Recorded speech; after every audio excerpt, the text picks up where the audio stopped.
Good morning, students. BSc Part 3 Unit 4 and Paper 3 Taxonomy and Embryology of Angiosperm। इसमें हमारी 4th unit चल रही थी, ठीक है। हम इसमें अभी तक पॉलीहेप्लॉइडी टॉपिक है वो कवर कर चुके हैं। जो आज का हमारा टॉपिक है नेक्स्ट वो है पार्थेनोकार्पी, एपोमिक्सिस एंड एडवेंटेटिव एम्ब्रियोनी, ठीक है। आज हम इसके बारे में स्टडी करेंगे। तो फर्स्टली टॉपिक डाल लीजिए पार्थेनोकार्पी या एन शेप फलन।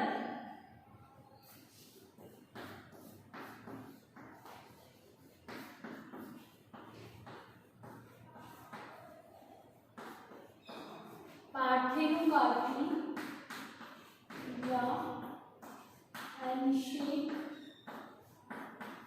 फलन, ठीक है, ये टॉपिक है। अब देखो नाम से ही पता लग रहा है एन शेप फलन। एन शेप फलन से मतलब जो बीज रहित फल होता है, जिसके अंदर बीज नहीं होते हैं, फल जिस फल के अंदर बीज नहीं होते हैं, फलन मतलब फल, एन शेप मतलब जिसके अंदर बीज नहीं बन रहा है, ठीक है, तो वो कहलाता है एन शेप फलन, ठीक है। Development of fruits without seeds, ठीक है, सो दैट कॉल्ड पार्थेनोकार्पी। तो इसमें डाल दीजिए टॉपिक और नोट करेंगे, लिखिए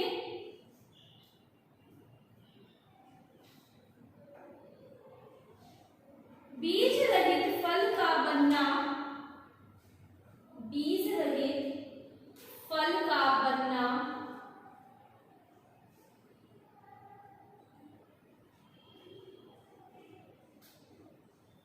एन शेप फलन कहलाता है। एन शेप फलन कहलाता है। इसमें किसी भी प्रकार का फर्टिलाइजेशन नहीं पाया जाता है। इसमें किसी भी प्रकार का फर्टिलाइजेशन नहीं पाया जाता है।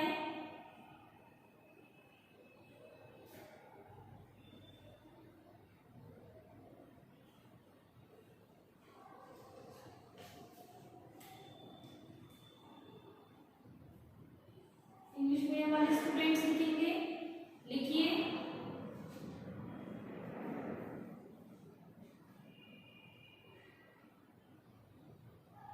Development of fruit without fertilisation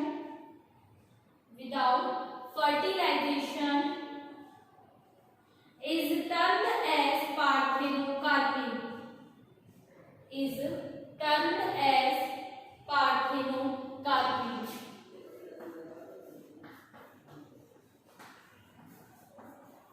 next point डाल लीजिए टाइप्स ऑफ पार्थेनोकार्पी, एन शेप फलन के प्रकार। एन शेप फलन के प्रकार।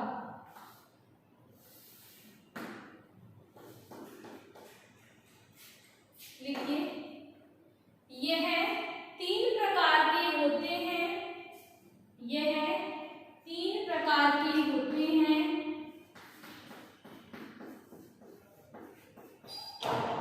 पहला वातावरणीय, पहला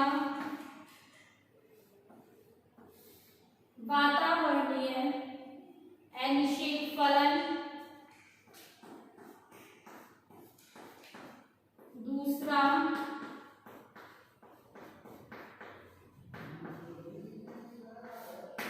आनुवांशिक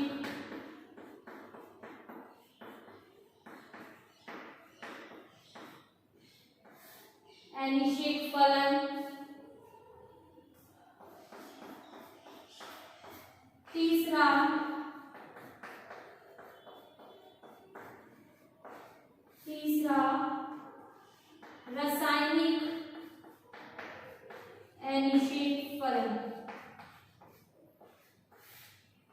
रासायनिक अनिषेक फलन। इंग्लिश मीडियम वाले बच्चे लिखेंगे this is three types differentiated into, this is differentiated into three types. First type is a environmental parthenogamy. Second, genetic parthenogamy. And third, chemical parthenogamy. Chemical parthenogamy. लिख लीजिए, नोट करें।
तथा प्रतिकूल परिस्थितियों में निष्क्रिय हो जाते हैं, तथा प्रतिकूल परिस्थितियों में निष्क्रिय हो जाते हैं।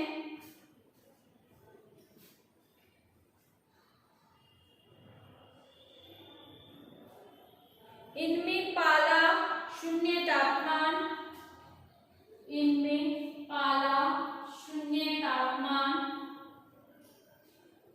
कोहरा कोहरा आदि प्रमुख हैं, आदि प्रमुख हैं।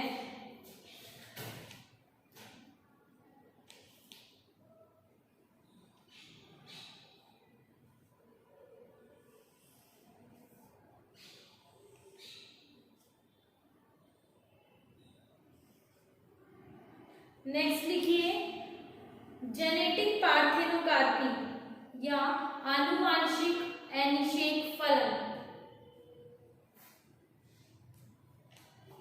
लिखिए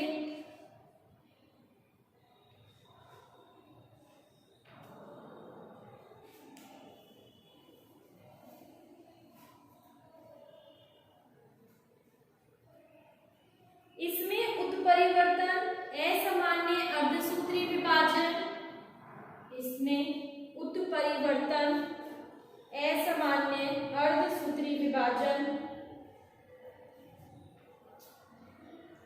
युग्मनस बध्यता, युग्मनस बध्यता के कारण अनिश्चित जनित फल का निर्माण होता है, के कारण अनिश्चित जनित फल का निर्माण होता है। फॉर एग्जाम्पल केला, कुकुरबिटा, फॉर एग्जाम्पल केला और कुकुरबिटा। नेक्स्ट देखिए केमिकल पार्थेनोकार्पी, केमिकल पार्थेनोकार्पी। देखिए इसमें, इसके अंदर कृत्रिम ऑक्सीन की उपस्थिति में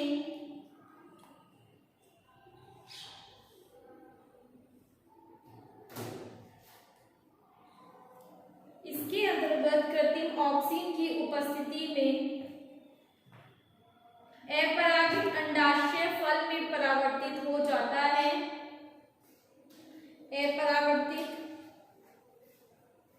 अपरागित अंडाशय फल में परिवर्तित हो जाता है।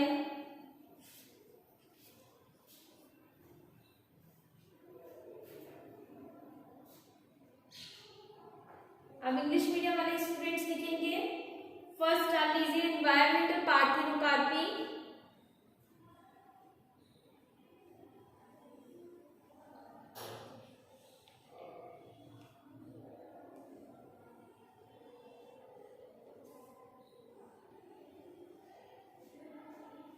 लिखिए environmental conditions like low temperature, fog, high temperature,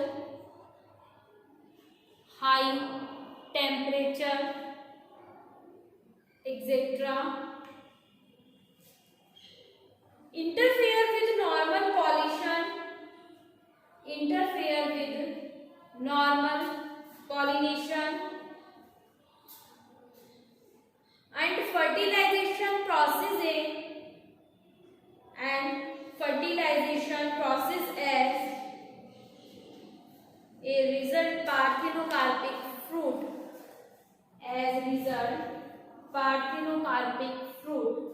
full stop। Next लिखिए genetic parthenocarpy.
Parthenocarpic,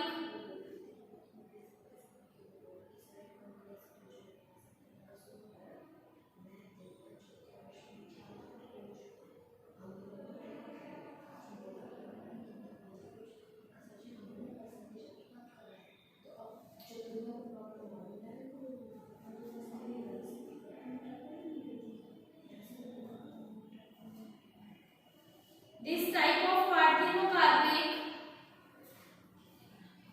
fruit resulted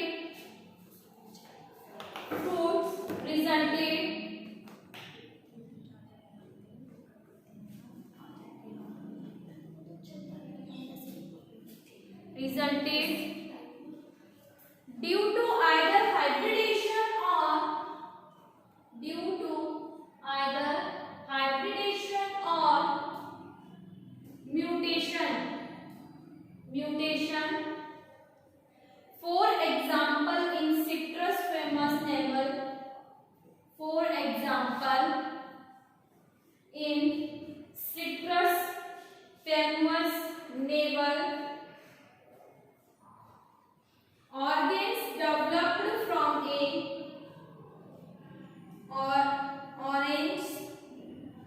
orange developed from a normal seeded through mutation, full stop. It means जो हमारे पास सिट्रस मतलब कि जो ऑरेंज है, ठीक है, ऑरेंज कैसा है, पार्थिनोकार्पिक फ्रूट है। कैसा फ्रूट है, पार्थिनोकार्पिक फ्रूट है। क्यों है parthenocarpic fruit, because of without fertilization fruit. It means इसमें किसी भी प्रकार का फर्टिलाइजेशन नहीं होता है, उस टाइप से ये बनता है फ्रूट, ठीक है। और मैंने आपको इसमें ये भी लिखवाया है पार्थिनोकार्पिक में कि उसमें बीज भी नहीं बनते हैं। तो हम ऑरेंज का एग्जाम्पल कैसे दे सकते हैं, मैं आपको ये भी क्लियर कर देती हूँ। यहाँ पे दो फॉर्म में एग्जाम्पल ऑरेंज का दिया जा रहा है। फर्स्ट एग्जाम्पल दिया जा रहा है पॉलीएम्ब्रॉयनी में। पॉलीएम्ब्रॉयनी का मतलब है जिसके अंदर बहुत ज्यादा वन इन मोर एम्ब्रियो का डेवलपमेंट होता है, भ्रूण का विकास होता है, वो एग्जाम्पल आता है ऑरेंज या संतरे का, ठीक है। एंटोनी वॉन ल्यूवेनहॉफ ने 1719 में सबसे पहले रिपोर्ट किया था इसे। और फिर दूसरा जो एग्जाम्पल आता है आपके पास, वो आता है पार्थिनोकार्पिक का। पार्थिनोकार्पिक का इसलिए हम ऑरेंज को देते हैं क्योंकि ये विदाउट फर्टिलाइजेशन के प्रिपेयर होता है, ठीक है, विदाउट फर्टिलाइजेशन के ये बनता है। आप इसमें ये कहेंगे कि मैडम इसमें तो बीज भी होते हैं, फिर भी आप इसके एग्जाम्पल दे रहे हैं। तो यहाँ पे हम सीडेड नहीं देख रहे हैं, ओनली हम यहाँ पे अगर पार्थिनोकार्पिक का अगर एग्जाम्पल दे रहे हैं तो हम ये देखा जा रहा है कि इसमें जो फर्टिलाइजेशन है वो किस टाइप से हो रहा है और ये फ्रूट बन कैसे रहा है एक्चुअली में। तो ये फ्रूट विदाउट फर्टिलाइजेशन के बन रहा है, इसलिए हमने इसको पार्थिनोकार्पिक का एग्जाम्पल दिया है। और इसमें बहुत सारे सीड्स होने की वजह से हमने इसको पॉलीएम्ब्रॉयनी का दिया है, ठीक है, दैट्स क्लियर। नेक्स्ट डाल लीजिए chemical parthenocarpic. Next chemical parthenocarpic, note करें इसमें। In plants to obtain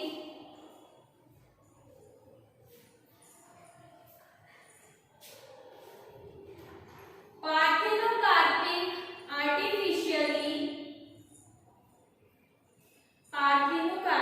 artificially, few chemicals like indole butyric acid, few chemicals like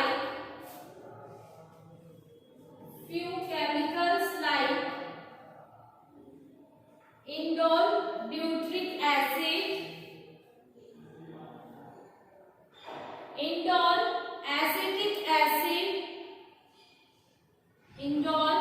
acetic acid,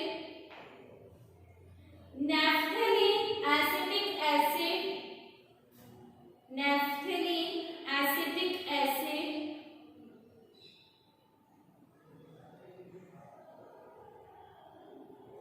potassium methylene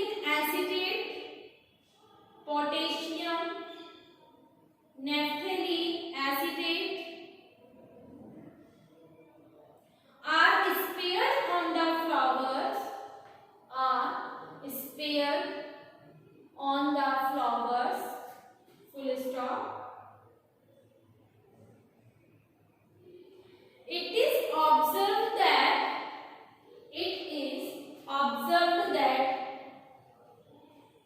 aqueous spray of the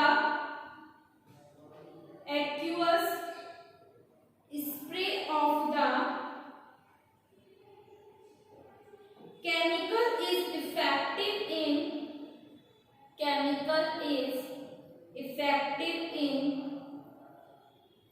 fruit seeding and increasing the size of the fruit. Full stop. ठीक है, तो ये हमने पढ़ा अभी तक किसके बारे में, टाइप्स के बारे में। 3 टाइप्स हमने यहाँ पे स्टडी कर ली है। अब नेक्स्ट जो टॉपिक है वो डाल लीजिए,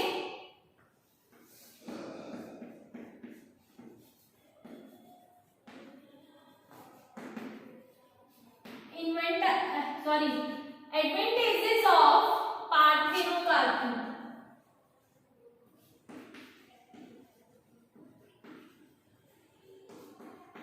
एडवांटेजेस ऑफ पार्थेनोकार्पी। पार्थेनोकार्पी या अनिश्चित फलन के महत्व या लाभ। अनिश्चित फलन का महत्व, ये टॉपिक है। ठीक है, लिखिए, इसमें नोट करें।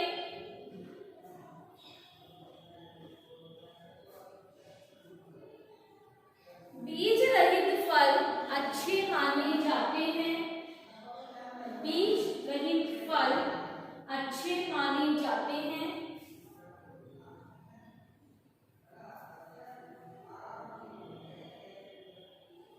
इनमें केला,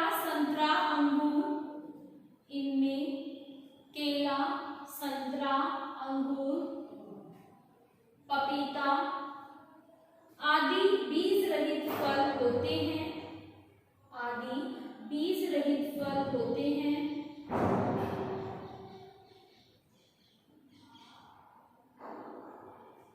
इनका उपयोग जूस और औद्योगिकी क्षेत्र में भी किया जाता है।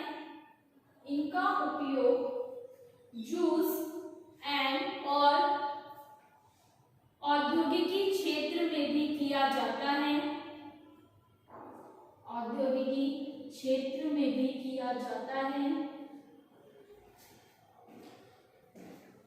नेक्स्ट, इसमें खाने योग्य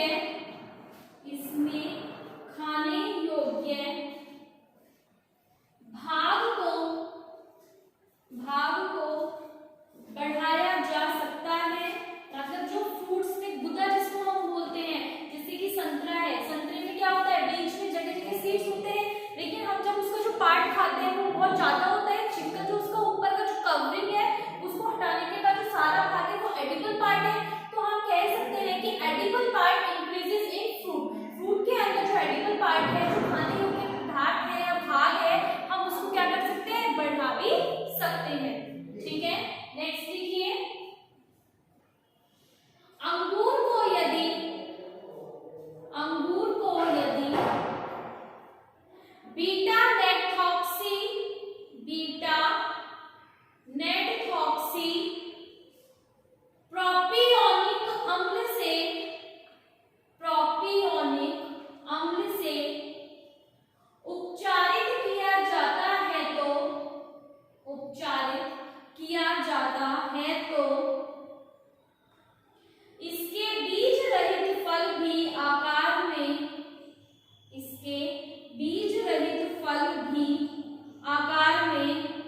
Next, edible part increases in the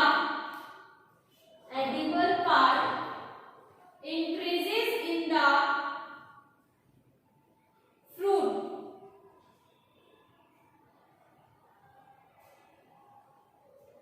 Increases in the fruit. Full stop. Next, they are useful in juice. They are useful in juice and industry.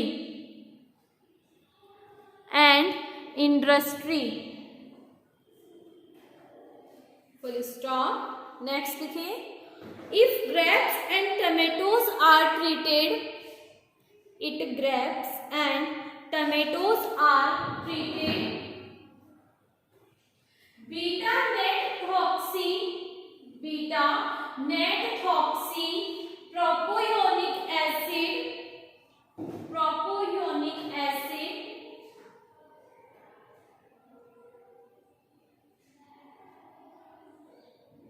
their fruit size increases. Full stop. ठीक है, this is the advantage of parthenocarpy. तो यहाँ पे आपका पॉलीएम्ब्रॉयनी parthenocarpy complete होता है. Next आपका इस बुक का जो टॉपिक है लास्ट, वो है एपोमिक्सिस एंड एडवेंटेटिव एम्ब्रॉयनी. इसके बाद आपकी जो ये थर्ड बुक है, पेपर थर्ड टेक्सोनॉमी, बेसिकली पूरा कंप्लीट हो जाएगा. ठीक है, अब नेक्स्ट टॉपिक पढ़ेंगे हम एपोमिक्सिस के बारे में. फिर हम नेक्स्ट क्लास के अंदर नेक्स्ट बुक उठाएंगे. नेक्स्ट बुक लेंगे आपकी प्लांट मॉर्फोलॉजी.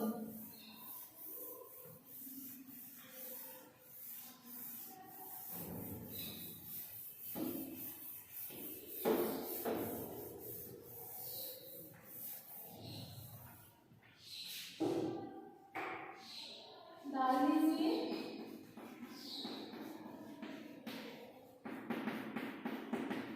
एपोमिक्सिस, असंघजनन,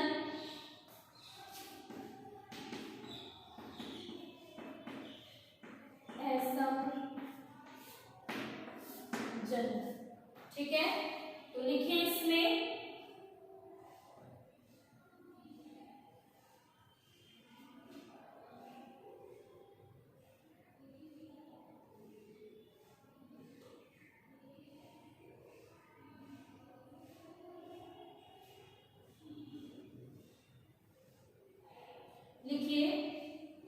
आवर्त के पहले हम इसको बताएंगे. ठीक है, एक्चुअली में होता क्या है, देखो मैं आपको पहले समझा देती हूँ.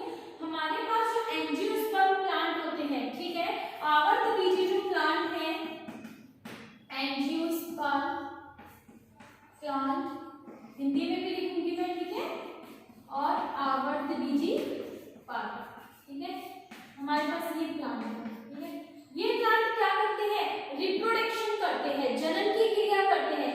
जब इन्होंने जनन की क्रिया करी, ठीक है, जनन की क्रिया कब करेंगे, जब हमारे पास एक तो होगा नर युग्मक या मेल गैमेट, जिसको हम बोलेंगे मेल. एक सेकंड रुको, जनन बाद में होगा, इसमें हम पहले बता रहे हैं. आवर्त बीजी प्लांटों में हमारे पास दो होते हैं, एक मेल प्लांट होता है, एक फीमेल प्लांट होता है. मेल प्लांट क्या बनाएगा, नर युग्मक या मेल गैमेट, और फीमेल प्लांट क्या बनाएगा, फीमेल गैमेट या मादा युग्मक बनाता है. ठीक है, मादा युग्मक बनाएगा.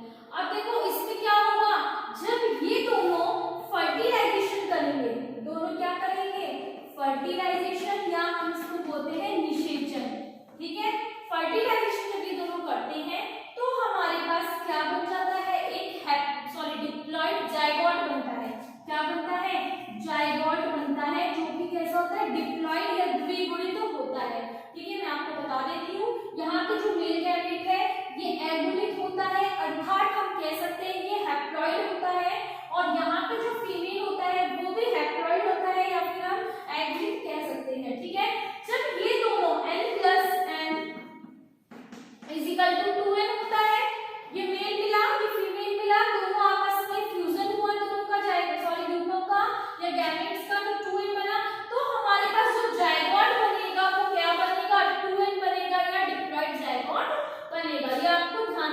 ठीक है। उसके बाद 2n बन जाते हैं। 2n के बाद फिर अगेन हैप्लॉइड जो हमारे पास जनरेशन आती है, तो वो हैप्लॉइड जनरेशन बहुत ही रेयर केसेस में आती है या फिर अधिकतर वो डिजनरेटेड या हासिल हो जाती है, ठीक है। वापस से जाएगा जब अपना मैच्योर अवस्था में जाएगा, मैच्योर परिपक्व अवस्था में जाएगा, मैच्योर स्टेज में जाएगा, तो किसी ही आवृतबीजी प्लांटों में एक बीजपत्री या हैप्लॉइड कह सकते हैं या एगोनिक पीढ़ी हम कह सकते हैं वो आती है, अदरवाइज तो धुनी ही चलती है। इस प्रकार से ये जो सीक्वेंस चलता है, ये जो क्रम चलता है, उसको हम बोलते हैं पीढ़ी का एकांतरण। क्या बोलते हैं? पीढ़ी का एकांतरण या अल्टरनेशन ऑफ जनरेशन, ठीक है। यहाँ तक क्लियर है आपको?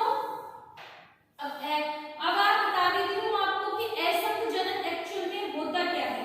देखो इसमें क्या होता है, हमने देखा है, देखो लैंगिक जो जनन होता है, ठीक है, लैंगिक जनन अलैंगिक जनन के द्वारा प्रतिस्थापित हो जाता है, ठीक है। लैंगिक जनन अलैंगिक जनन के द्वारा प्रतिस्थापित हो जाए तो वह क्रिया असंघजनन कहलाती है, ठीक है। तो वह क्रिया असंघजनन कहलाती है। अब मैं आपको बता देती हूँ कैसे, क्योंकि जो हमारे पास गैमेट्स बनते हैं उन गैमेट्स में अर्धसूत्री विभाजन हो जाता है, और ये जो यहाँ फर्टिलाइजेशन हो रहा है लैंगिक जनन में, ये नहीं होता है, ठीक है। ये फर्टिलाइजेशन नहीं होगा, और इस फर्टिलाइजेशन की जगह पे ये दोनों आपस में अर्धसूत्री विभाजन कर लेते हैं, ठीक है। जब ये अर्धसूत्री विभाजन कर लेते हैं और इनमें गैमेट आपस में नहीं मिलते हैं, तो इस प्रकार के जो पौधे बनते हैं, जो अर्धसूत्री विभाजन के द्वारा पौधे बनते हैं, वो क्या कहलाते हैं? असंघजनन पादप कहलाते हैं, ठीक है। यहाँ तक क्लियर है सबको? दोबारा बता रही हूँ, जब सेक्सुअल रिप्रोडक्शन एसेक्सुअल रिप्रोडक्शन के द्वारा सब्स्टिट्यूट हो जाता है तो उस प्रोसेस को हम एपोमिक्सिस कहते हैं। अब सब्स्टिट्यूशन कैसे होता है, सब्स्टिट्यूट कैसे होता है, ये मैं आपको बता देती हूँ। मेल गैमेट और फीमेल गैमेट सेक्सुअल रिप्रोडक्शन के अंदर आपस में फर्टिलाइजेशन करके जायगोट का फॉर्मेशन कर रहे हैं, आपस में दोनों गैमेट्स का फ्यूजन हो रहा है लैंगिक के अंदर, ठीक है। मैं यहाँ पे लिख के आपको समझाती हूँ। देखो जो हमारा सेक्सुअल रिप्रोडक्शन है, ठीक है, सेक्सुअल रिप्रोडक्शन के अंदर मेल प्लस फीमेल आपस में ज्वाइंट हो रहे हैं। ज्वाइंट होने के बाद ये क्या बनाते हैं? जायगोट बनाते हैं, जो कि 2n रहता है, ठीक है। लेकिन हमारे पास जो एसेक्सुअल रिप्रोडक्शन है उसके अंदर ये दोनों गैमेट्स फ्यूज नहीं होते हैं, ठीक है। दोनों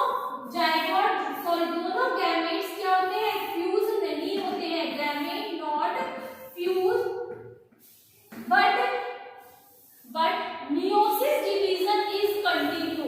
लेकिन जो मियोसिस डिवीजन होता है वो इसमें होता रहता है, और मियोसिस डिवीजन के बाद जो हमारे पास प्लांट बनता है वो कहलाता है एपोमिक्सिस प्लांट या असंघजन, ठीक है।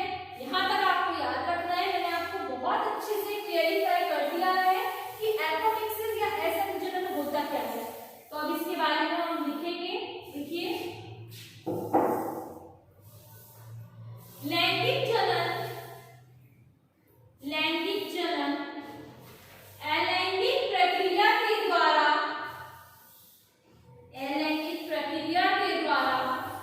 प्रतिस्थापित हो जाता है,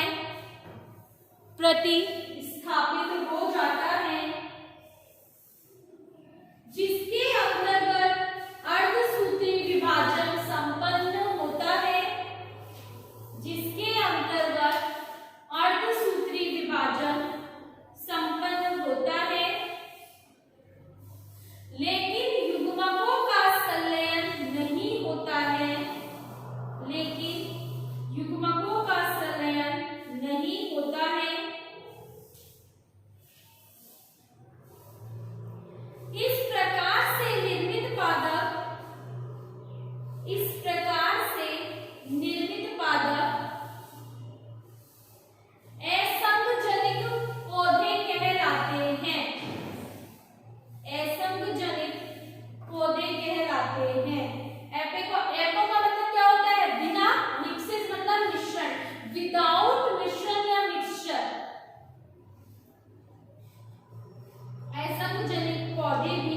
कहते हैं तथा यह विधि असंघ जनन विधि कहलाती है। असंघ जनन विधि कहलाती है।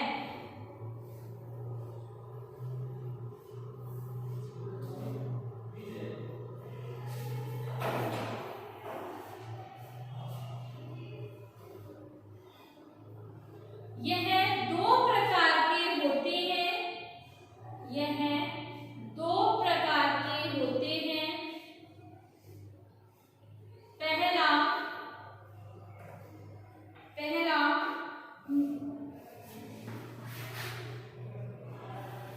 पहला नॉन रिकरेंट एपोमिक्सिस।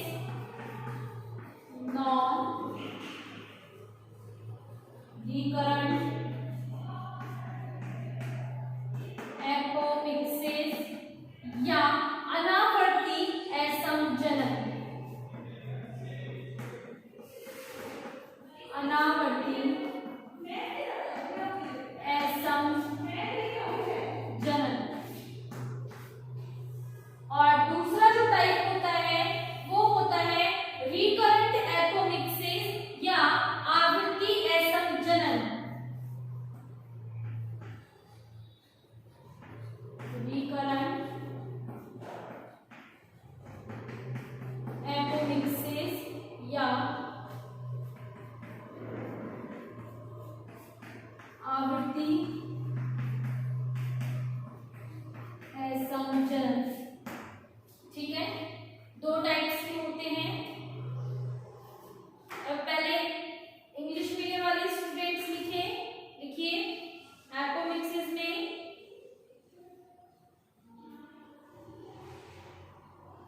देखिए, it is observed in some plants.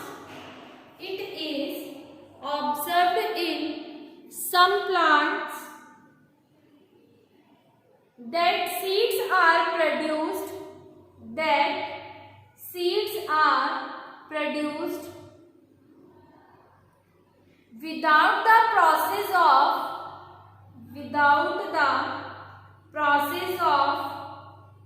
meiosis and fuses of gamete. Without the process of fertilization and fuses of gametes. Full stop. Replacement of the normal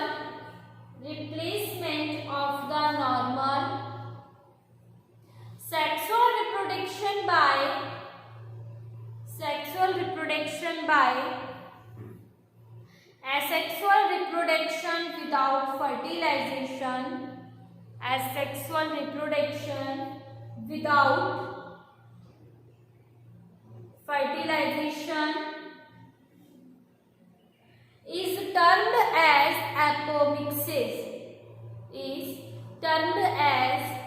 apomixis. Full stop. Next line say apomixis can be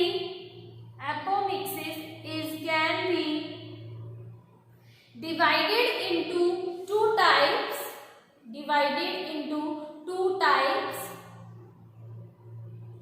First type is non-recurrent apomixis.